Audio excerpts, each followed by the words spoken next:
ఎక్కడ పుట్టామని కాదు, ఎక్కడికి చేరామనేది చాలా చాలా ఇంపార్టెంట్. కలువ పువ్వు బురదలో పుట్టిద్ది.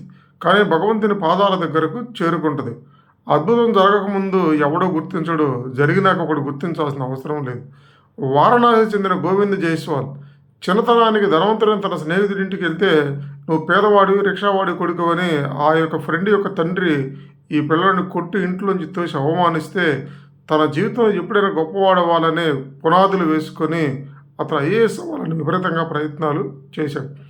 ఆ టైంలో వాళ్ళ తండ్రి కొడుకు యొక్క కోరికను గమనించి తనకున్న చిన్న స్థలాన్ని అమ్మేసి అబ్బాయిని ఢిల్లీ కోచింగ్ పంపిస్తే, ఒక్క పూట భోజనం చేసి ఇళ్ళమ్మడి తిరిగి మ్యాథ్స్ ట్యూషన్లు చెప్పుకొని తన ఫస్ట్ అటెంప్ట్‌లోనే 48th ర్యాంక్ సాధించి, ఎవడైనా సరే పుట్టుకతో కాదు తన శక్తితో ఎంత గొప్పవాడైనా కావాలనుకుంటే అవుతాడని గోవింద్ జైస్వాల్ నిర్వహించాడు. చాలామందికి చాలా రకాలైన కోరికలు, ఎయిమ్స్ ఉంటాయి. కానీ అది చివరిదాకా సాకారం చేసుకునేదాకా ఆ పట్టుదల అనేది ఉండాలి.